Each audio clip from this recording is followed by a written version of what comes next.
E pra história eu entrei, se o clima esquenta e tua caneta falhou, fica tranquilo, a esfera dela dilatou com calor. Eu sou flúor com oxigênio, dá pra completar, evoluir melhor que o Darwin poderia imaginar. Se tinha uma pedra no caminho, pode crer que eu já chutei absoluto no rap. Eu nasci pra ser rei, crio uma sociedade aos modelos de Durkheim. O mecanismo dela própria é que diz pra onde vai minha inspiração. Thomas Edison dizia, é 1% e o restante o trabalho que fazia. Então senta o rabo aí que eu vou te ensinar. Sometimes rap is the best way to learn, rapá. Eu não compreendo, pero não puedo hacer. É só estudar e ouvir as dicas que eu dou pra você. Confere suas respostas e faz tudo com calma. Manda bem na redação, faz do fundo da alma. Esse é o tópico frasal, ainda tem argumentação. E a resposta pra você eu deixei na conclusão. Se tá nervoso, se acalma pra mandar bem. E se liga nos vídeos que eu te preparo pro Enem.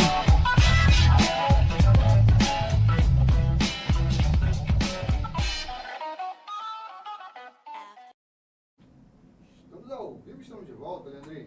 É isso aí, meu diretor. Muito boa noite, galera. Para quem já estava aí, para quem chegou agora, eu me chamo Leandro e essa é mais uma aula de Geografia 2 em que falaremos sobre fatores climáticos. Muito boa noite pro José, pro Moreno, pra Giovana, pra Luana, pro Osmar, que tá aqui alegando de maneira infundada que eu prometi um Pix. Não me lembro, quero provas, senão é apenas ilação. Fica aí, ó, fica aí a minha indignação, a minha denúncia, Osmar. Vamos que vamos? Seguinte, na aula passada a gente falou sobre temperatura, amplitude térmica, sensação térmica, umidade relativa do ar e tipos de chuva. Chuva convectiva, orográfica e frontal. Eu falei com vocês também um pouco sobre pressão atmosférica e sobre ventos. Foquei na análise dos ventos alísios e dos contralísios e na diferença entre áreas de alta e de baixa pressão atmosférica. E disse também que é muito importante que você compreenda adequadamente, especialmente essa lógica da pressão do ar, porque ela vai influenciar muito na dinâmica do vento e acaba que por isso também influencia nas chuvas e na temperatura. Então, mais uma vez, eu reforço esse pedido para que você preste muita atenção agora, porque no comecinho dessa nossa aula de hoje, eu vou falar de novo sobre pressão atmosférica e sobre ventos. E vou falar também sobre efeito Coriolis, para aí sim a gente poder falar sobre fatores climáticos. Tá bom? Olha aqui, ó. Lembra de uma coisa, guarda essa informação. A gente tem no mundo áreas de baixa e de alta pressão atmosférica. Os lugares de alta pressão atmosférica são chamados também de áreas anticiclonais. Olhou para a televisão, viu a previsão do tempo e ouviu alguém falando lá que se formou uma zona anticiclonal ou se formou um sistema anticiclone. Saiba que a previsão do tempo ali, onde se formou aquele anticiclone, vai ser de tempo seco, não vai chover. Onde se forma um anticiclone, não chove, momentaneamente, naquele momento. Porque essa é uma outra informação importante também. Esses sistemas meteorológicos estão em constante modificação. Aliás, eu recebi uma dúvida hoje pelo Instagram. Não costumo falar sobre determinados sistemas meteorológicos porque eles não são cobrados no Enem, como a Alta Bolívia, mas vou fazer alguns comentários sobre esse e outros sistemas meteorológicos aqui também, para que você entenda que as massas de ar são dinâmicas, elas estão em constante mudança. Quando chega a um local, um anticiclone, momentaneamente aquela área vai ficar seca, não vai ter chuva. E isso acaba fazendo com que em outra área se forme uma zona ciclonal, uma zona de baixa pressão, o que pode colaborar para que ali ocorra mais chuva. Junto com o ciclone, com esse fluxo de ar, há também um deslocamento de nuvens carregadas de chuva. Geralmente, quando uma área é atingida por um ciclone, o que chega é um vento forte, que geralmente é acompanhado por uma tempestade. São ventos fortes, com muita chuva e, dependendo da intensidade desse ciclone, uma grande capacidade de destruição. Tá bom? Então lembre-se disso, da diferença entre as zonas de alta para as zonas de baixa pressão. E não se esqueça que no mundo, ou pelo menos para a gente, a principal célula de circulação da atmosfera é aquela que acontece dentro da zona tropical, a chamada célula de Hadley. Por quê? Olha aqui, ó. Entre um trópico, o trópico de Câncer e o trópico de Capricórnio, eu tenho a linha do Equador. E cada uma dessas áreas tem uma quantidade de pressão diferente. A pressão atmosférica no trópico de Câncer e no trópico de Capricórnio é alta. Essas são duas áreas anticiclonais. Por isso é que elas são áreas secas. Por isso é que é nessa e nessa área que eu tenho os principais desertos do mundo. O da Austrália, aqui entre o México e a Califórnia, Nevada, nos Estados Unidos, o Atacama e a Patagônia, o Kalahari, o Saara, o Oriente Médio, todos eles são lugares com alta pressão atmosférica, aonde chove muito pouco. Já a região do Equador é uma área de baixa pressão.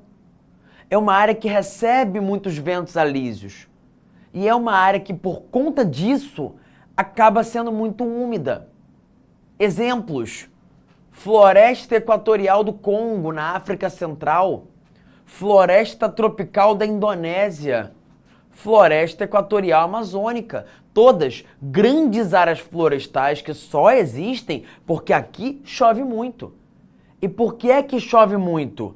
Porque os ventos alísios, que são úmidos, chegam até o Equador, que é uma área quente. Então, se uma área muito quente recebe muito vento úmido, esse vento úmido que chega aqui, através dos alísios, é aquecido. O vapor quente sobe e isso provoca chuvas. Repara uma coisa. Essa e essa são duas linhas de trópico. Então, entre os dois trópicos, eu tenho uma zona intertropical. E se os ventos alísios que se deslocam dentro da zona intertropical se encontram aqui, convergem aqui, o encontro desses ventos alísios forma o que eu chamo de zona de convergência intertropical. Tá bom?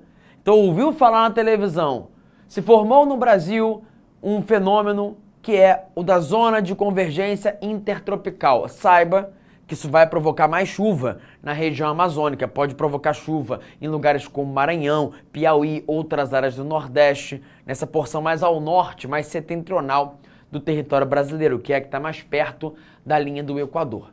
Tá bom? Então, áreas de alta pressão são mais secas, como é o caso das linhas dos trópicos. Já o Equador, uma área de baixa pressão, uma área ciclonal, é uma área que atrai ventos.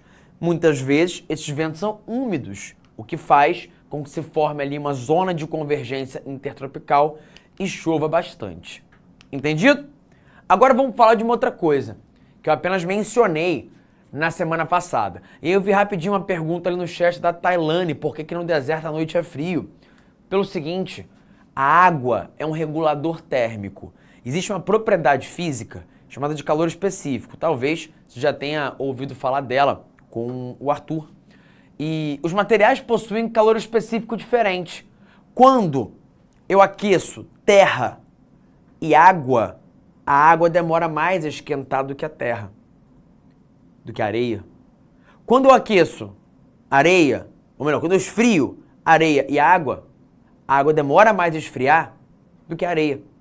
Então, um lugar muito seco, imaginemos um lugar só com areia, uma área desértica, é um lugar que durante o dia absorve demais, muito rapidamente, o calor, resultado da ação do sol. À noite ele devolve muito rapidamente aquela radiação, se esfria mais rápido. Então, lugares secos são lugares onde a variação de temperatura diária e a variação de temperatura entre o verão e o inverno acabam sendo maiores. Vou falar disso em alguns instantes, tá? Mas antes, olha aqui. Esse é um exemplo de um movimento feito por um vento. Poderia ser um movimento feito pelo vento alísio, mas não. O vento alísio faz uma curva. Aqui, ó. Olha a curvinha que ele faz. No norte, ele faz essa curvinha aqui. No sul, ele faz essa curvinha aqui. Os ventos que saem dos trópicos não se deslocam em linha reta para o Equador. Eles fazem curva, que é o que essa imagem mostra pra gente. E essa curva é causada pelo chamado efeito Coriolis. Por quê? A Terra está em movimento. A Terra que não é plana faz um movimento que é o de rotação.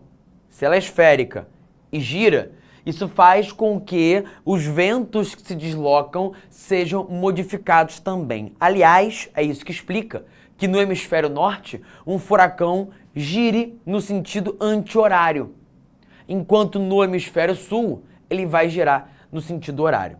É isso mesmo, tá? Os ventos vão seguir trajetórias diferentes a depender do hemisfério que você estiver analisando. Só que, olha ali, ó, o vento faz a curva, né? É isso aí. Só que tem uma galera charlatã que quer ganhar um dinheiro fácil, de trouxa, que se aproveita da existência real do efeito Coriolis para enganar turista. Quem vai a lugares próximos à linha do Equador frequentemente passa por essa tentativa de golpe. Tem alguém ali que fala, ó, vou te mostrar como é que a água dessa bacia vai girar em sentidos diferentes quando nós estivermos aqui na parte norte do mundo e quando formos para lá, para a parte sul. Aí vai lá o grupo de turistas trouxa, junto com alguém, até um lugar onde se atravessa a linha do Equador. Aí o cara mostra, ó, como é que tá girando no sentido anti-horário. Aí vai pro sul, ó como tá girando no sentido horário. Há quem diga também, volta e meia aparece algum vídeo desse aleatório em TikTok, Instagram, YouTube ou outra rede social, que quando você tá num hemisfério da descarga, na privada, a água gira de um jeito. Se for em outro hemisfério, gira de outro jeito. Que a água da pia que você joga ali gira de um jeito a depender do hemisfério que você esteja. E no outro é ao contrário. Tudo isso é balela. Mentira.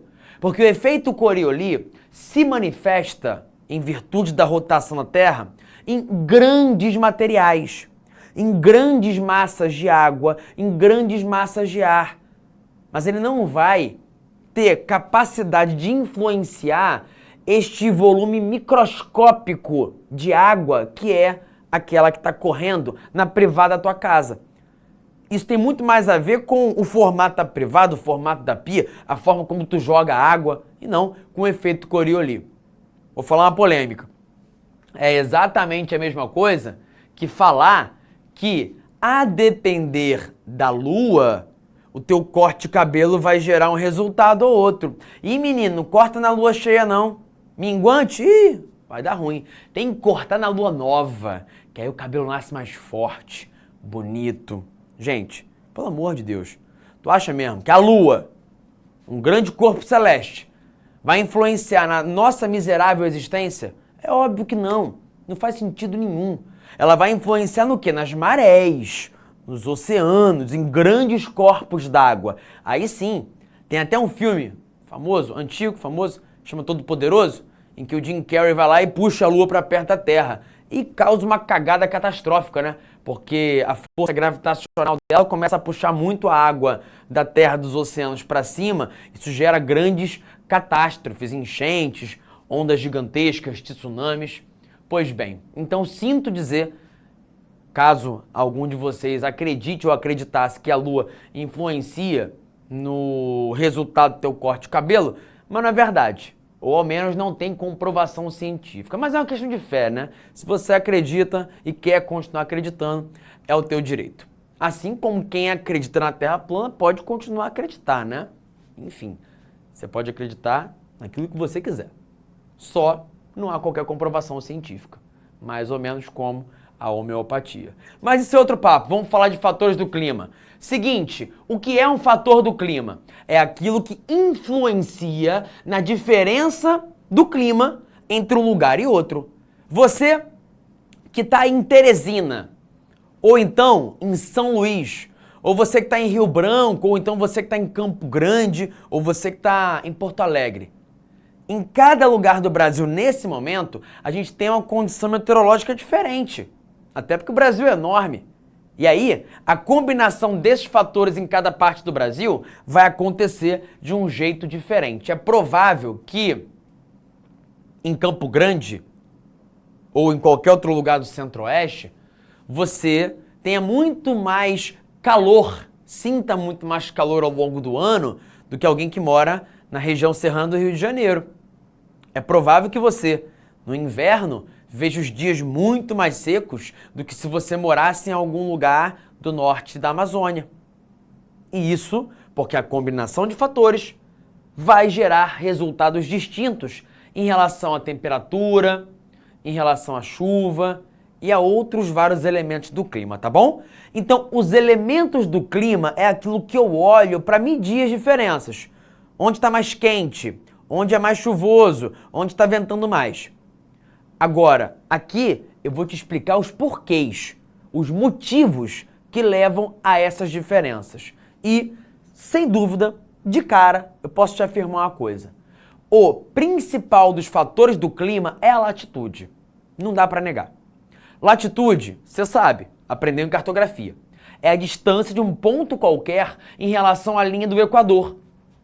Você sabe também que no Equador a luminosidade do Sol incide de maneira direta, enquanto nos polos ela incide de maneira oblíqua.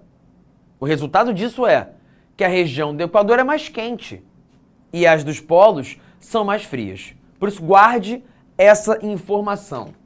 Quanto menor é a latitude, quanto mais próximo é o local do Equador, a temperatura média é mais alta, só que ela é alta o ano todo. Então a amplitude térmica é baixa. A variação de temperatura ao longo do ano é baixa. Na Amazônia, costuma fazer calor o tempo todo, o ano inteiro. De dia e até de noite. Agora, no caso do Brasil, quando você vai lá para o sul do Rio Grande do Sul, aí no verão faz calor, bastante até. Só que no inverno costuma fazer bastante frio. A amplitude térmica é muito maior. Guarda isso, tá? É uma informação muito importante. No Equador é mais quente e a amplitude térmica é menor. Quanto maior é a latitude, quanto mais longe do Equador eu estou, maior vai ser a amplitude térmica. Maior vai ser a variação de temperatura ao longo do ano. Quer saber o que mais muda, além dessas médias térmicas e da amplitude térmica? Vou te mostrar. Mas antes, olha aqui. Todas essas cidades têm a mesma altitude, então eu isolei esse fator. Só que uma delas, Belém, está coladinha à linha do Equador. As outras estão mais afastadas.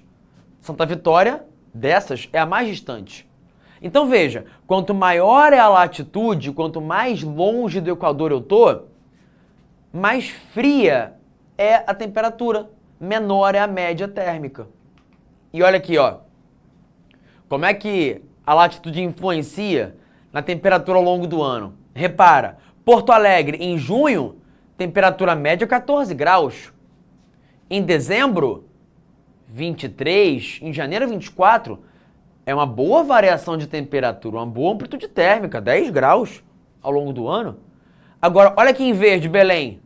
Calor o ano todo. A temperatura média está sempre ali entre 25 e 26 graus.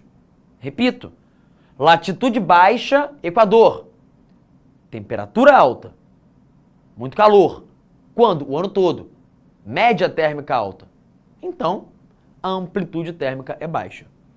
Longe do Equador, maior latitude. E aí é o contrário. A temperatura varia mais e a média térmica é menor. Tá bom? Agora, olha outra coisa interessante aqui, influenciada pela latitude também. A variação da duração dos dias. Quem é que mora na região norte do Brasil aí? Quem é que mora aí no Amazonas, no Pará? Ou então quem mora no Maranhão, Piauí, no Ceará? Você vai saber o que eu estou dizendo. Ao longo do ano todo, a duração do dia e da noite é mais ou menos a mesma. Ó, Temos ali alguém de Macapá, muito bom. Macapá é o melhor dos exemplos, porque está ali colada na linha do Equador mesmo, né? Latitude 0. Ela aparece aqui, não aparece na lista, é uma pena. Mas o interessante é, em lugares como Macapá, colados à linha do Equador, você vai ter uma duração do dia ao longo do ano praticamente a mesma. São Luís, Macapá tem, no verão, 12 horas de dia e 12 horas de noite. No inverno, 12 horas de dia, 12 horas de noite. Agora, quanto mais distante é o lugar em relação à linha do Equador, isso muda. Olha que interessante esse exemplo aqui, ó. Nova York, Caracas, Fortaleza, São Paulo e Porto Alegre. Meu diretor, você pode tirar a tarja, por favor? Que aqui embaixo tem mais uma. Ah, Ushuaia. Vou pegar 3 lugares para comparar. Ushuaia, Fortaleza e Nova York. Nova York mais ao norte, Ushuaia mais ao sul, Fortaleza pertinho aqui da linha do Equador. Em dezembro, aqui no Brasil e no hemisfério sul, é verão. Em Fortaleza, o sol nasce às 5 e pouca da manhã e se põe às 5 e pouca da tarde. Mais ou menos 12 horas, né? De duração do sol no céu. Em junho, é inverno aqui no Brasil, no hemisfério sul. Lá em Fortaleza, o sol nasce mais ou menos 5 e meia da manhã e se põe mais ou menos 5 e meia da tarde. Mudou muito? Não. 12 horas mais ou menos, 12 horas mais ou menos. Baixa variação de luminosidade e da duração do dia ao longo do ano. Agora, olha para os outros 2 casos. Nova York, em dezembro é inverno, dias curtos lá. O sol nasce às 7 e pouca da manhã e se põe cedo às 4 e meia da tarde. Junho, lá no norte, é verão. O sol nasce às 5 e 25 da manhã e se põe mais de 8 e meia da noite. Vamos lá para o sulzão da América do Sul, Ushuaia. Em Ushuaia, em dezembro, é verão. Olha como o dia é longo. Ele nasce antes das 5 da manhã e se põe mais de 10 da noite. Em junho, é inverno em Ushuaia, no hemisfério sul. O sol nasce às 10 da manhã e se põe às 5 da tarde. Tá vendo? Então a diferença de luminosidade entre o verão e o inverno vai variar mais quanto maior for a latitude, quanto mais afastado estiver um local da linha do Equador. Aqui eu tenho um exemplo de Oslo. Oslo está muito próximo ao Polo Norte. Em junho lá, o dia dura 18 horas. Nasce antes das 4 da manhã, se põe quase 11 da noite. Em dezembro, lá é inverno. O sol nasce depois das 9 e se põe pouco depois das 3. O dia não dura nem 6 horas. E agora, nosso amigo aí, ó, de Macapá, olha o caso de Macapá. Em janeiro, 12 horas e 5 minutos de duração do dia. Em junho, 12 horas e 5. Opa, aqui 12 horas e 4, caramba, mudou, né? Pouca coisa. Então veja, ao longo do ano inteiro, a variação de duração dos dias é de 1 minuto, porque a latitude é baixa. Tá bom? Então, mais um exemplo para fixar isso na cabeça de vocês. Porto Alegre é o lugar mais ao sul do Brasil, maior latitude, maior variação da luminosidade ao longo do ano. Belém, dos exemplos, é o lugar do Brasil mais perto da linha do Equador. Menor latitude, menor variação da duração do dia ao longo do ano. Beleza? Prossigamos. Olha agora a altitude. Aqui, ó, é moleza. Florianópolis e Santos estão ao nível do mar. Curitiba e São Paulo possuem altitude mais significativa. A latitude delas, dessas 4 cidades, não é tão diferente, mas veja como a temperatura muda. Conclusão, lugares mais altos são lugares, em média, mais frios. Quanto maior a altitude em relação ao nível do mar, a tendência é a de que nós tenhamos médias térmicas mais baixas. Aqui no Rio de Janeiro, quando o pessoal quer no inverno sentir um friozinho, vai à Serra de Petrópolis, Teresópolis, Friburgo. Em São Paulo, o pessoal vai a Campos do Jordão, porque é a altitude que vai fazer essa temperatura baixar. E isso, claro, vai influenciar nas plantas também. O que você acha que vai acontecer quando você vai se deslocando para uma área bem alta, em que a temperatura vai caindo muito? É difícil para a planta conseguir sobreviver. Então, quanto maior a altitude, a tendência é que menor variação de espécies estejam presentes, menos a vegetação vai conseguir se desenvolver. Terceiro, fator climático. Falamos da latitude e da altitude. Agora o papo é sobre albedo. O que é albedo? Taxa de reflexão da luz solar. E aí é simples. Tu sai na rua, em Teresina, 39 graus na tua cabeça, uma blusa dessa, predominantemente preta, tu vai sentir um calor pesado. Por quê? Porque você está usando uma roupa cujo material tem uma cor com albedo baixo, que reflete pouco a luz solar. Já os materiais mais claros refletem mais a luz solar, absorvem menos. E por isso, a tendência é que você sinta um pouco menos de calor. Por isso que uma cidade costuma ser muito mais quente do que uma área rural, porque tem muito asfalto, muito cimento, muito material escuro. O asfalto reflete praticamente apenas algo em torno de 10%, entre 5% e 10% da luz solar que recebe. Neve reflete entre 80% e 95%. Aí, olha o problema. Se o aquecimento global aumenta as temperaturas médias do planeta, isso gera o derretimento do gelo e da neve das calotas polares, como o gelo é branco e ele derrete, eu tenho menos materiais brancos na Terra. E aí o calor vai aumentar ainda mais. Então eu estou dizendo para você que o gelo é derretido pelo aumento das temperaturas e quanto menos gelo, maior a temperatura tende a ser. Tá bom? Então albedo é isso, tá? Taxa de reflexão da luz solar. Material escuro, albedo baixo, mais calor. Material claro, albedo alto, menos calor. Prosseguindo, continentalidade e maritimidade, que envolvem uma explicação que tem a ver com o que eu falei agora há pouco, sobre os desertos. Vocês lembram? Todo mundo estava aí? Perguntaram ali, acho que foi a Tailândia, por que num deserto a temperatura muda muito entre o dia e a noite? A explicação é continentalidade. Vou retomar então o que eu falei. Água e areia ou terra possuem calor específico diferente. O calor específico da água é mais alto, é mais difícil mudar a temperatura dela. O que é que você vai guardar então de informação para a geografia? Que lugares no interior do continente vão ser mais secos e vão ter mais variação de temperatura.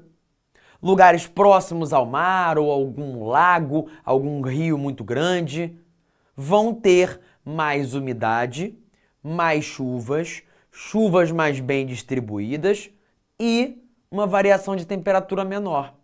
Olha para esse caso aqui, o da comparação entre Moscou e Bruxelas.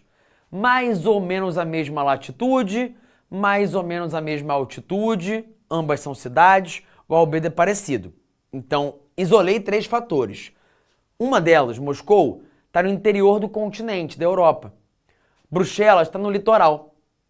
Repara aqui, nossa aula de climograma é outra, ainda não é agora, mas já é um adianto. Nessa imagem, o que está em azul são as barrinhas de chuva. Repara como a chuva é bem distribuída ao longo do ano todo, de todos os meses.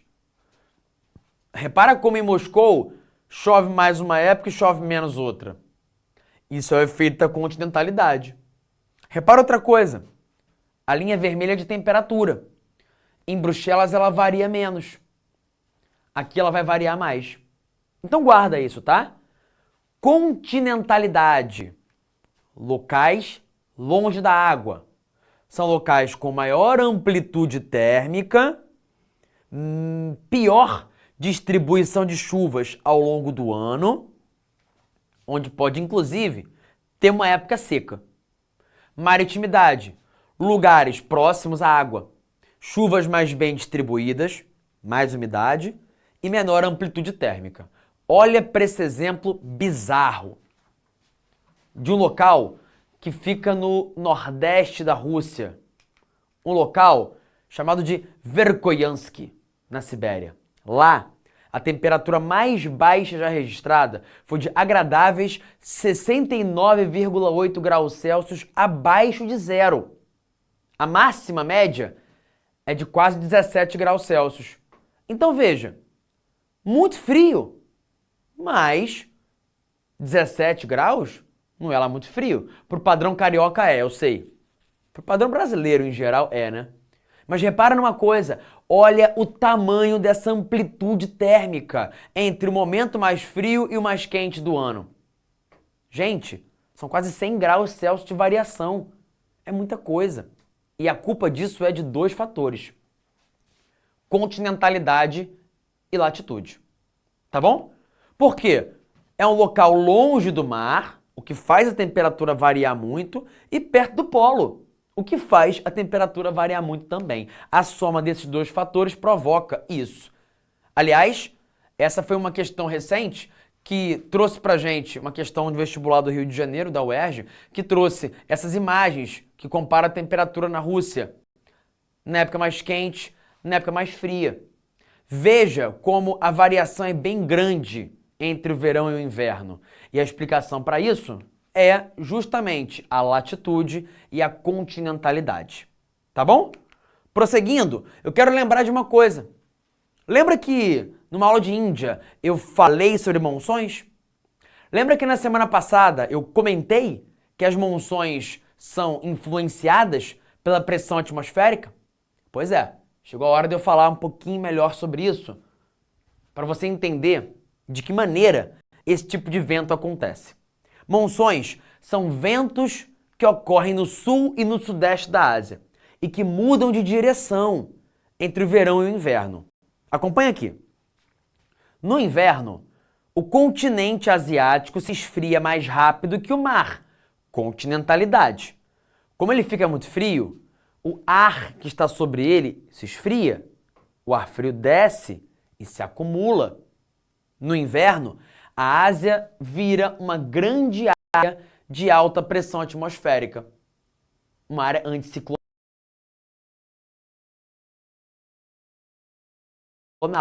E tu sabe, né? O vento sopra de onde para onde? Das áreas anticiclonais para áreas ciclonais, de menor pressão atmosférica. Ou seja, no inverno, as monções são ventos secos que saem do continente e vão para o mar. Nada demais. Mas no verão, calor. E o continente se aquece mais rápido que o mar. Continentalidade. Ficando quente, o ar que está sobre ele também se aquece, sobe e vai embora, transformando o continente asiático, o sul e o sudeste do continente asiático, em uma grande área de baixa pressão, ciclonal, que acaba atraindo fluxos de ar.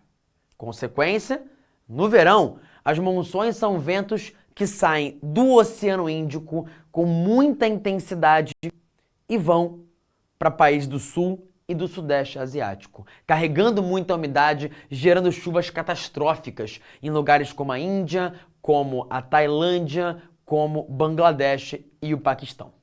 Beleza? Prosseguindo, olha para essa imagem aqui. É a representação de um outro tipo de vento, que acontece em todo o litoral do Brasil.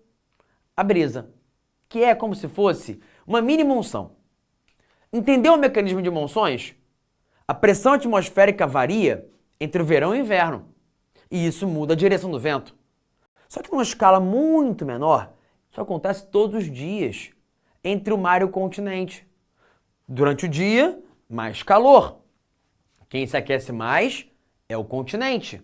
O ar que está sobre ele, que fica quente, sobe e vai embora, criando uma zona de baixa pressão, o que faz com que durante o dia tu tá ali na beira do mar e consiga sentir o vento soprando do mar para o continente. É a brisa marítima ou brisa oceânica. Durante a noite, se você fica ali o dia todo na praia, você vai reparar que o vento vai mudar de direção. Ele começa a soprar do continente para o mar, porque à noite a terra se esfria muito rápido, formando aqui uma área de alta pressão, e é dela, da área continental, que o vento vai soprar em direção ao mar. Tá bom? Então a brisa é como se fosse uma mini monção. Tá certo? A vegetação gera uma influência muito simples, que é a seguinte: quanto mais planta, mais evapotranspiração. Aí ela libera mais umidade, o que colabora para que a temperatura não fique tão alta. Quando a vegetação é volumosa, você vai ter mais chuva e pode ter uma ligeira redução das temperaturas. Tá certo? E para fechar, tem outras duas ações importantes: a das correntes marítimas e a das massas de ar. Entretanto, eu acho importante que a gente tenha calma para falar sobre esse assunto, porque senão vocês vão acabar perdendo aquilo que a gente já falou e que eu espero que vocês já tenham aprendido. Eu vi alguém falar ali: meu Deus, é muito conteúdo. Pois é, tem muito conteúdo mesmo, mas o que eu quero é que vocês peguem a lógica dos processos. Então, o que eu vou fazer? São 9h07, vocês estão cansados, eu vou parar a aula aqui agora e vou, na semana que vem, retomar esse conteúdo falando dos últimos 2 fatores climáticos que eu não expliquei e não vou explicar agora: as massas de ar e as correntes marítimas. E aí você vai entender como é que as correntes marítimas são fundamentais para provocar, influenciam na formação de desertos. E como é que as massas de ar são fundamentais para a gente compreender a dinâmica de temperatura e das chuvas no Brasil. Tá bom? Eu vou pedir agora para que vocês deem um print nisso aqui, porque aqui eu tenho tudo que eu expliquei em relação a ventos, alísios, contralísios, tanto na semana passada quanto hoje, brisa e monções. Então dá o teu print aí. Dá o teu print, vou contar até 3, hein? 1, 2, 3, foi! Agora mais um printzinho. Aqui, o que eu quero que você guarde é esse conjunto de informações aqui, que é a descrição de como cada fator climático vai influenciar a latitude, a altitude, a maritimidade, a continentalidade, o albedo e a vegetação, que é o que eu expliquei para vocês hoje, tá bom? Dá o seu print aí. E aí, na semana que vem, eu volto para falar sobre as causas da formação dos desertos e dizer como isso está correlacionado a correntes marítimas e sobre as massas de ar e como elas atuam aqui no território brasileiro. Tá bom? Um beijo em todos, um bom final de semana, tchau, tchau e até a semana que vem. Assista nossas aulas a hora que você quiser. Vem com o Pro, o cursinho online que mais aprova no Enem.